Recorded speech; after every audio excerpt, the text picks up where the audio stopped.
세 번째 주제로 넘어가 보겠습니다.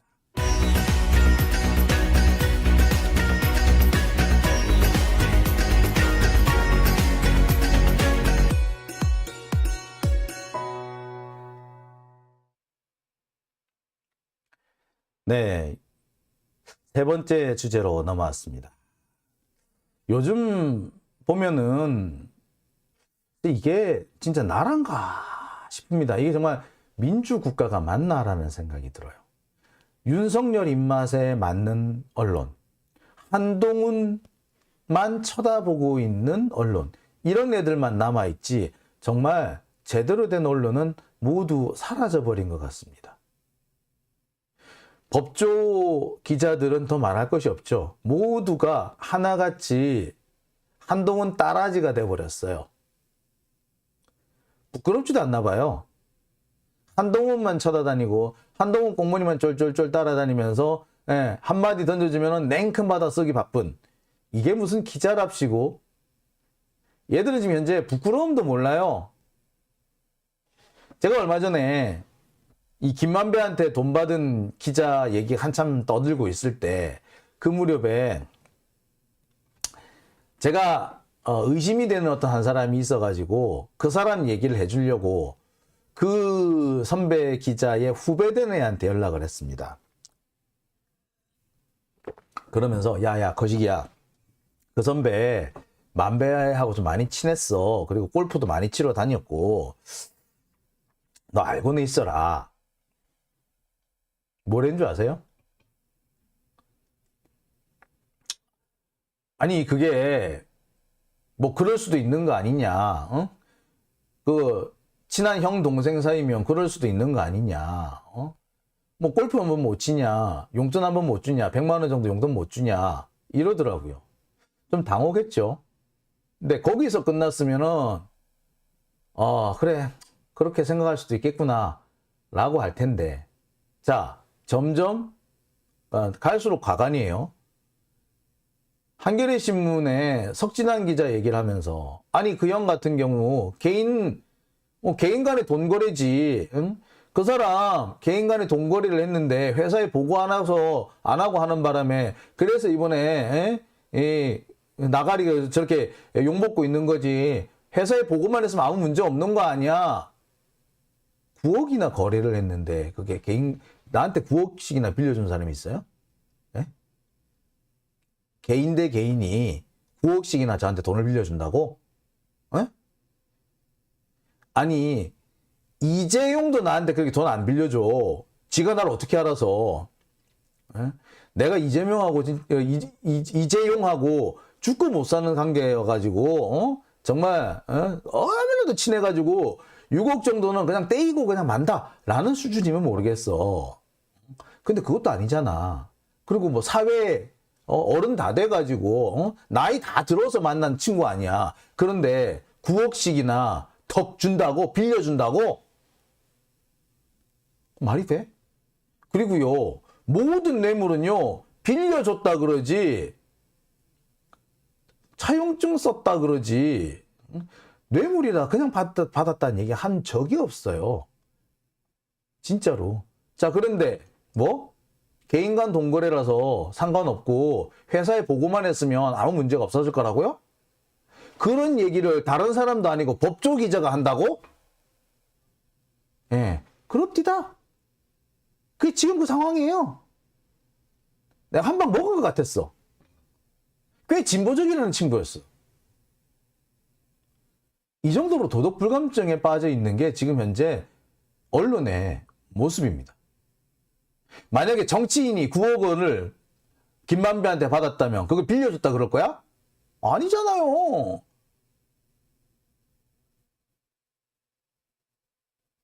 한명숙 총리 같은 경우에는요 그 9억 때문에 징역을 살았어요. 그리고 실제로 9억 확인도 안 됐어.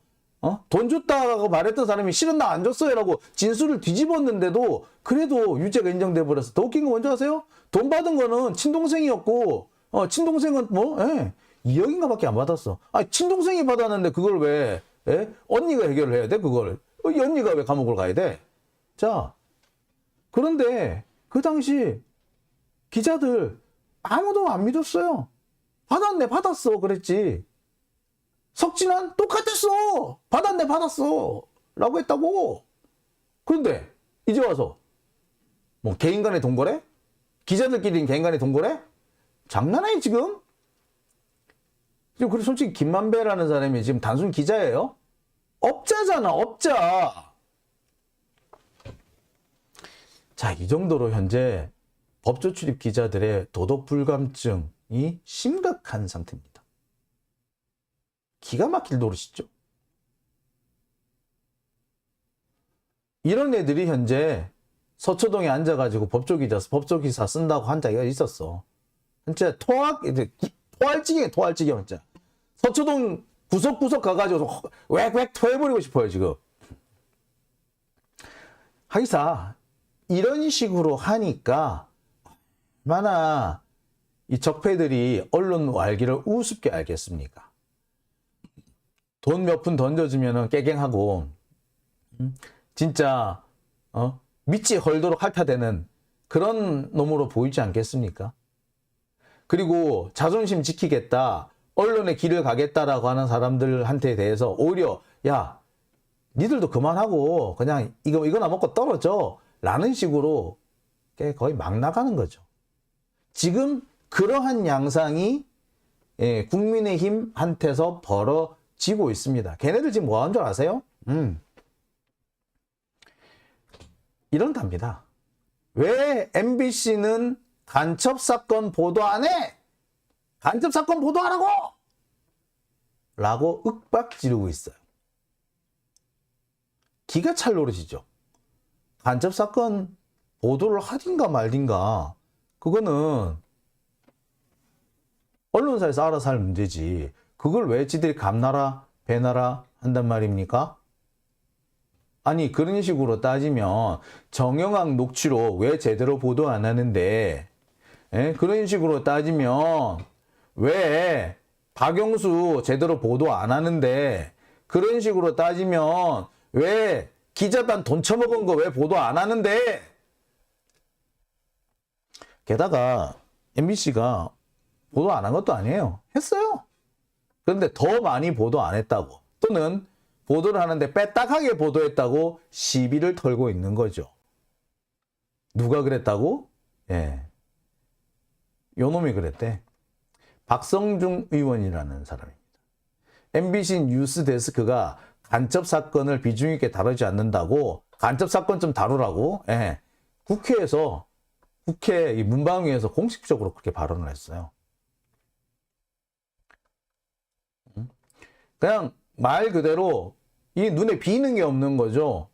지들이 권력을 가졌다 싶으니까 행패를 부리고 있는 거예요. 언론에 대해서 행패를 부리고 있는 겁니다.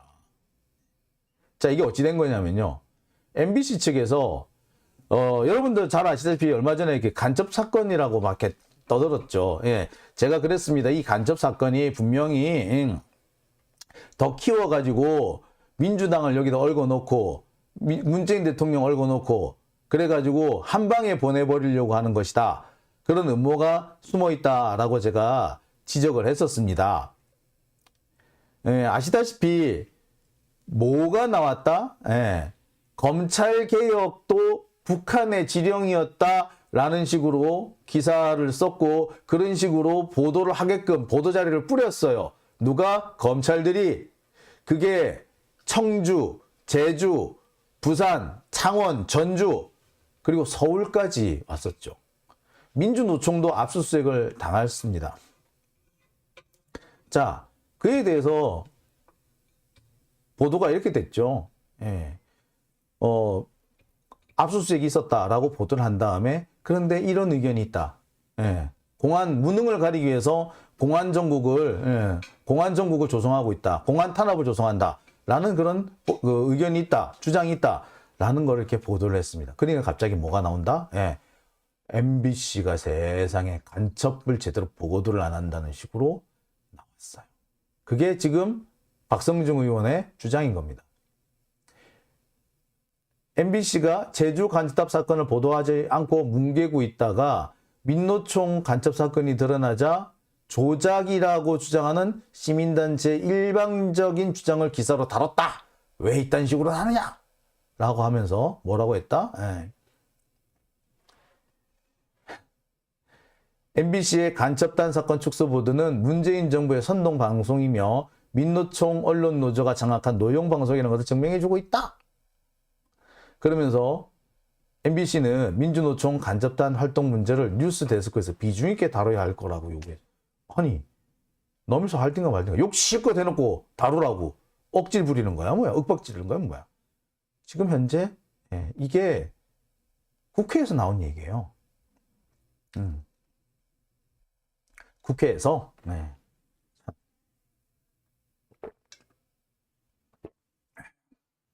기가 찰 노릇이죠. 자, 여기에 대해서 당연히 반발이 일었겠죠. 그래서 이런 식으로 해도 되느냐라고 항의를 하니까 주호영 원내대표는 또 어물쩡 넘어가 버립니다. 그런데 이 박성중 의원의 이런 얘기는요, 방송법 제4조를 위반한 겁니다. 자, 여기 뭐 좀 조금 잘못됐네요.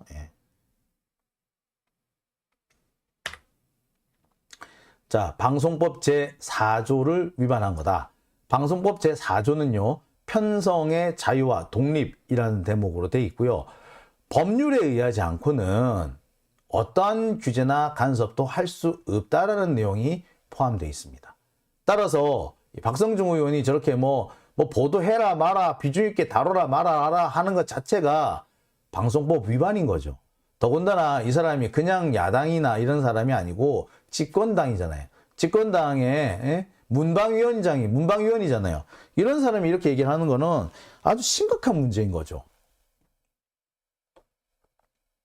제가 볼 땐 그렇습니다. 조만간 얘네들 MBC 광고 탄압 이런 거 하지 않을까 하는 생각도 들어요. 하기사 이태원 참사 희생자 명단 공개했다고 압수수색을 하는 판이니, 아니 그 희생자 명단 공개했다고 압수수색 받을 거면 그동안 이재명 대표에 대해서 이렇게 이러쿵저러쿵 온갖 수사 기밀, 수사 상황을 유출해가지고 떠든 조중동은 걔네들이야말로 진짜 압수수색 받아야 되는 거 아닙니까? 조중동은 왜 압수수색 안 하는데? 참, 이 나라꼴이 이렇게 됐습니다. 이렇게 나라꼴이 된 건요, 언론이 제 역할을 못하기 때문입니다. 이 언론은 빛과 소금이 되라. 불교식으로 말하자면은 목탁과 죽비가 되라고 하는 거 아닙니까? 성경 말씀에 빛과 소금이 되라. 어둠을 밝히는 빛. 그 다음에 부패하지 않도록, 그리고 맛을 느끼게 해주는 소금이 되라. 불교에서는 목탁과 죽비라고 그럽니다. 여러분, 목탁이 어떻게 해서 만들어졌느냐 하면요, 부처님이 살아계실 때 수행 안 하고 탱자탱자 놀던 스님이 한 분 계셨답니다. 근데 이 사람이 돌아가실 때 돼가지고, 아이고, 내가 그동안 수행을 안 해가지고 내가 또 윤회를 하게 됐구나 라고 크게 한탄을 하면서, 야, 나 죽거들랑 내 무덤 위에 자라는 나무를 하나 베어가지고 목탁을 만들어라. 그거 가지고 맨날 똥똥똥똥 두드려라. 그래서 수행 안 하는 사람한테 경고를 줘라 라고 해서 만들어진 게 목탁입니다. 그래서 목탁이라는 거는 경고 신호를 말하는 거죠. 게으르지 말고 늘 정진하라는 뜻을 담고 있습니다. 죽비는 왜 참선하고 있을 때 어깨 이렇게 딱딱 조른산에서 입에 딱딱딱 내리치잖아요. 소리만 시끄럽습니다. 죽비. 역시 게으름과 졸음을 쫓는 그런 수행 도구입니다. 그래서 목탁과 죽비라고 얘기를 합니다. 기독교에서는 빛과 소금이라면 불교에서는 죽비와 목탁, 그게 언론의 역할 아니겠습니까? 근데 지금 언론은 하나같이 윤석열 정권의 나팔수 역할만 하고 있습니다. 윤석열 정권의 나팔수이기만 하면 다행이게요. 아무 생각이 없이 예, 그냥 베껴 쓰는 데만 골몰하고 있습니다. 취재? 누군가가 주는 보도자료를 뺏겨 받았으면 그게 취재라고 생각합니다. 보도자료를 확인하는 것까지는 취재라고 생각을 못해요. 아, 나 그것까지 안 해도 된다라고 생각하는 거예요. 정말로 심각한 상황이죠. 그런 자들이 레거시 미디어를 차지하고 앉아서 참, 그러니 나라 꼴이 제대로 되겠습니까? 그러니 온 나라에 도둑이 설치는 거 아니겠습니까? 여러분, 지금요, 강릉 가면 난리예요. 강릉의 모든 공사는 그 지역 국회의원 누구가 다 그 걔네 집에서 다 걔네 동네에서 다 걔네들이 다 헤쳐먹는다고 강릉이 난리가 났어 지금. 예. 오죽했으면 그런 소문이 다 퍼졌을까. 예. 그 소문이 어느 정도 진실인지는 또 취재를 해봐야 되겠죠. 하지만 오죽했으면 그런 소문이 다 퍼졌을까요? 소문이 왜곡되거나 과장되거나 전혀 엉뚱한 얘기를 하는 경우는 있습니다. 하지만 그럴 수 뭔가 있긴 있어. 그죠? 특히 이런 문제는 그냥 아무렇게나 생기지 않는 겁니다. 아니, 그냥 생겼다면 아니 땡 굴뚝이 연기가 났다면 예. 윤석열, 한동훈 잘하는 말이 있죠. 수사봐도! 떳떳하면 수사봐도!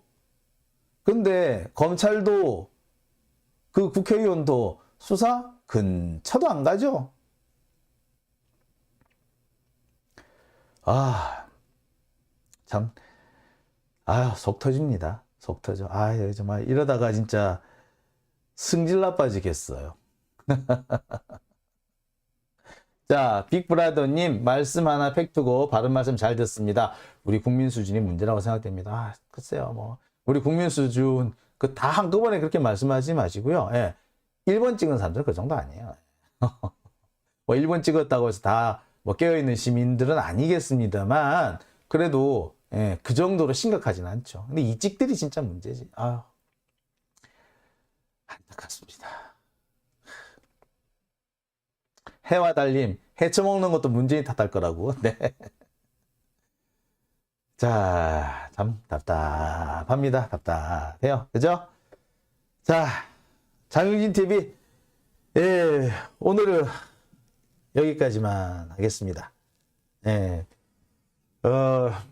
오늘은 좀 생각보다 좀 컴팩트하게 좀 진행을 했습니다. 조금 일찍 끝냈죠. 원래 제가 1시 가까이 했는데 오늘은 12시 조금 넘어서 방송 끝냈습니다.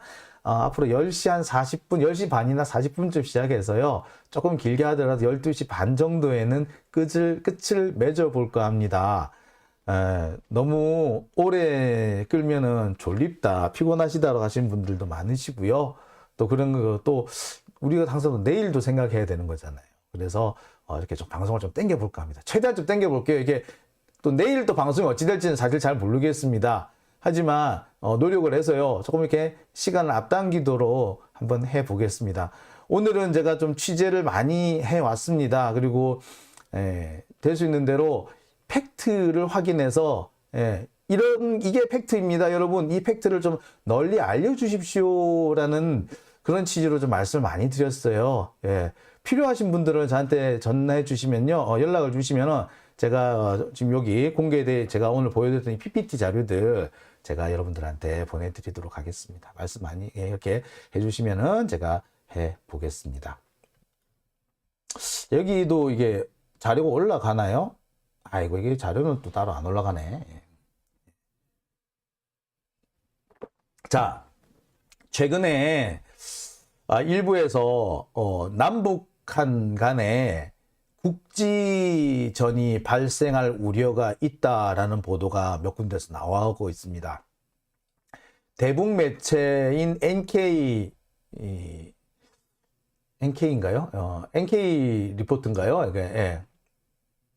NK 뉴스, 대북 전문 매체인 NK 뉴스에서 일을 하고 있는 대표 기자인가 하는 사람이 그런 얘기를 했대요. 이제 남북한 간에 무력 충돌, 국지전이 발생할 가능성이 있고 그 발생한다면은 앞으로 5달 이내에 발생할 거다라고 말을 했다고 하죠.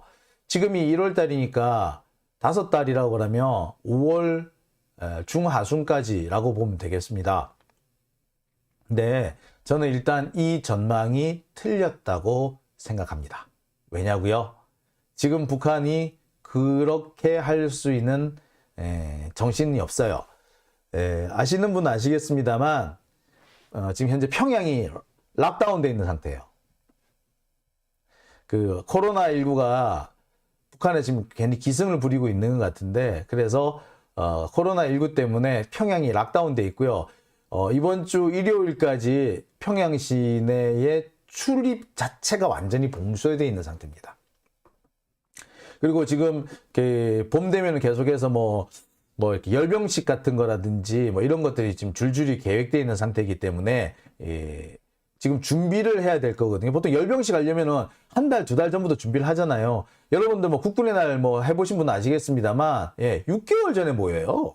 그래가지고 6개월 동안 그 연병장에서 먹고 자고 하면서 이렇게 행진 연습을 하거든요. 그렇기 때문에 북한 같은 열병식 준비하고 몇 달 걸립니다. 근데 그 열병식 준비를 하려면 사람들이 모일 텐데, 자, 근데 지금 그 코로나가 많이 번져 있으면 상당히 심각한 상황이 될 것 같아요. 그러니까 북한 같은 경우 현재 평양을 락다운 시킨 상태입니다. 자, 이렇게 지금 코로나 때문에 골치를 썩고 있는 북한이 과연 할 것이냐, 그 무력 도발을 할 것이냐, 저는 일단 그 가능성을 좀 낮게 봅니다.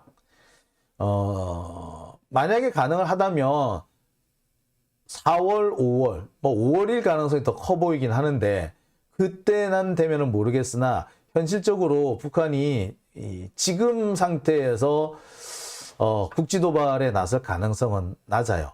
만약에 남북 간의 국지전이 벌어진다면 그것은 남쪽에서 유도했을 가능성이 사실 매우 큽니다.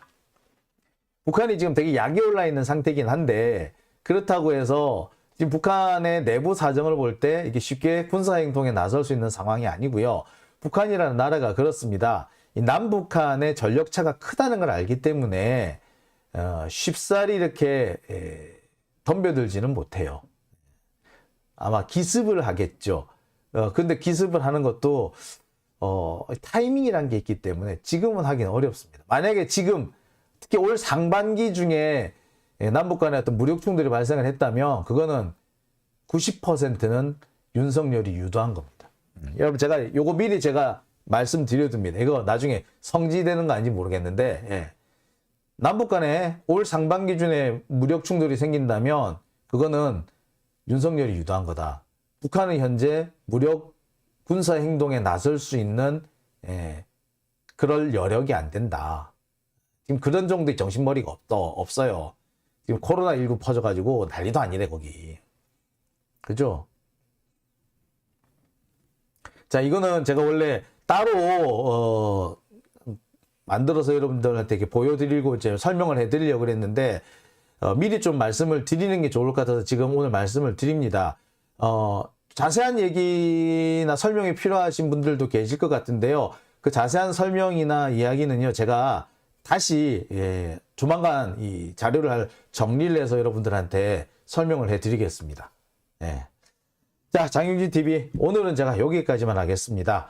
후원해주신 분들 소개해드릴게요. 자, 정일성님, 박종만님, 이광호님, 안종감님, 김재훈 깜장왕눈님, 변영은님, 임채정님 이렇게 후원해 주셨습니다. 자, 후원해 주신 분들 모두 감사드립니다. 저는요,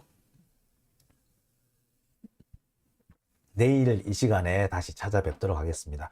많은 분들이, 어떤 분들이 저한테 그런 얘기도 하시더라고요.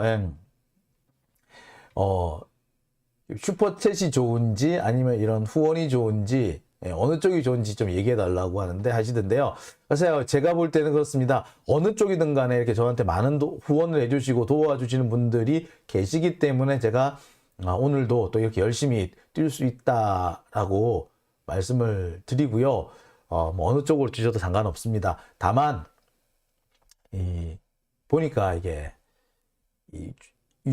슈퍼챗을 쏘게 되면 이렇게 저한테 오기도 전에 유튜브 구글이 그냥 뺏어가더라고요.